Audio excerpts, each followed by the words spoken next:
नमस्कार, मी पंजाब तक. आज आहे 2 मे 2026. तर काय झालं, राज्यातल्या सर्व शेतकऱ्यांचे फोन येत आहेत. तर आमच्याकडे ऊस आहे ना, एखादा उन्हाळ्यामध्ये मेमध्ये अवकाळी येईल का? तर ऊस शेतकऱ्यासाठी आनंदाची बातमी.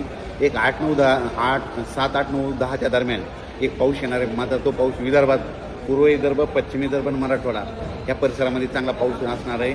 म्हणजे अवकाळी पाऊस असणार नाही, मान्सून पूर्व पाऊस येणार आहे. म्हणून ही विदर्भ, मराठवाड्यातल्या शेतकऱ्यांनी हा अंदाज लागता.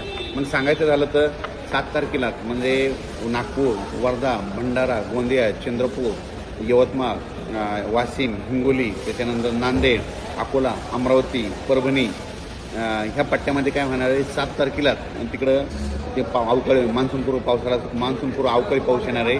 म्हणून हे अंदाज लक्षात यायचा.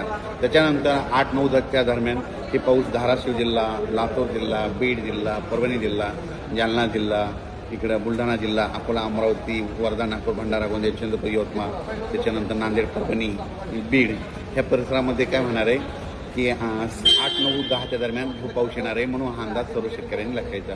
त्याच्यानंतर कडाष्टी, बीड त्या परिसरामध्ये 2, पुणे या परिसरात देखील 8, 9, 10चा हे मान्सूनपूर्व अवकाळी पाऊस येणार आहे. म्हणून हा अंदाज लक्षायचा. त्याच्यानंतर कोल्हापूर जिल्हा, सातारा जिल्हा त्या परिसरात देखील हा अवकाळी पाऊस येणार आहे. म्हणून हा अंदाज लक्षात येतात. सर्वदूर पडणार नाही, पण भाग बदलत पडणार आहे.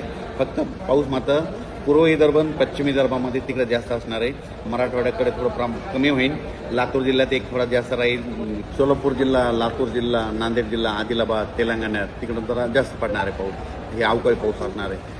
म्हणून ऊसवाल्या शेतकऱ्यासाठी आनंदाची बातमी.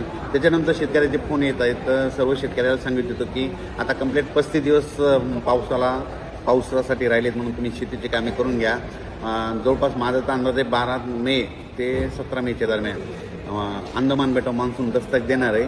म्हणून ही सर्वप्रथम शेतकऱ्यासाठी आनंदाची बातमी.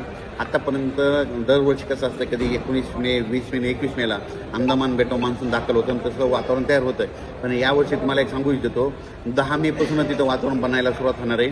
पण 12 आणि 13 तारखेला मात्र अंदमान बेटावर मान्सून दस्तक देईल. तर 12-13 मेला जर दस्तक दिली तर तिथून 10 दिवस म्हणजे 24-25ला ते 25पर्यंत केरळ येईल. आणि तिथून 3 दिवस मुक्काम केल्याच्या नंतर तिथून जवळपास 7-8 जूनच्या दरम्यान मग महाराष्ट्रात दाखल होऊ शकतो.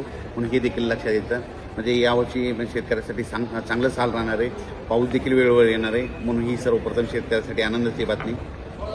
हे जे अवकाळी पाऊस आहे हे 7 तारखेला नागपूरकडे सुरुवात होणार आहे. म्हणजे पूर्व विदर्भाकडे 7 तारखेला सुरुवात होणार आहे. 8ला देखील मग 8, 9, 10च्या दरम्यान काय होणार आहे, मग मराठवाड्याकडे येणार आहे. मराठवाड्यातून काही भाग पश्चिम महाराष्ट्राकडे जाणार आहे. म्हणून हे लक्षात येतं. पण सगळीकडे हे पाऊस नाही, फक्त पूर्व विदर्भ, पश्चिम विदर्भ, मराठवाडा आणि पश्चिम महाराष्ट्रातील काही जिल्ह्यामध्ये हे अवकाळी पाऊस असणार आहे. म्हणून हे ज्यांचे कांदे असेल तर तुम्ही काय करा, कांदे काढून झाकून ठेवू शकता 7 तारखेपर्यंत.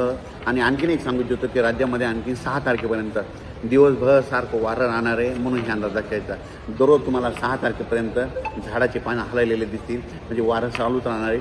7 तारखेला मात्र हे वारं बंद होणार आहे. म्हणून ती देखील अंदाज सर्व शेतकऱ्यांना लक्षात यायचा. आणि यावर्षी शेतकऱ्याची जी पेरणी ही 3 टप्प्यात होणार आहे. एकदा 7-8 जूनला पाऊस येईल, कापसाच्या शेतकऱ्याच्या लागवड होतील. त्याच्यानंतर 15-16 दरम्यान येईल, 15 ते 20च्या दरम्यान येईल, त्याच्यात कापसाच्या लागवड होतील. आणि जूनच्या शेवटच्या आठवड्यात मात्र सर्व महाराष्ट्रातल्या शेतकऱ्याची पेरणी सुरू होईल. जूनच्या शेवटच्या आठवड्यात म्हणजे 25 ते 29 जूनच्या दरम्यान. आणि त्याच्यातून जर काही उरले शेतकरी तर 10 जुलै ते 15 जुलैमध्ये मग सगळ्या महाराष्ट्राची पेरणी आटवून जाईल. म्हणून हे अंदाज सर्व शेतकऱ्यांना लक्षात घ्यायचा. राज्यात मात्र 6 तारखेपर्यंत चांगलं उन्हाची तीव्रता राहणार आहे. म्हणून हा अंदाज सर्व शेतकऱ्यांनी लक्षात द्यायचा. माझी जनतेला विनंती आहे, 6 तारखेपर्यंत उन्हामध्ये फिरत जाऊ नका, कारण की तीव्र उन्हाची लाट असल्यामुळे उष्माघात होऊ शकतो. आणि 7 तारखेच्या नंतर वातावरणात बदल होणार आहे. मग 7, 8, 9च्या दरम्यान विदर्भाकडे पाऊस येणार आहे. म्हणून सर्वप्रथम विदर्भातल्या शेतकऱ्यांनी अंदाज लक्षात द्यायचा. अचानक वातावरणात बदल झाला तर परत एक मेसेज दिला जाईल. धन्यवाद.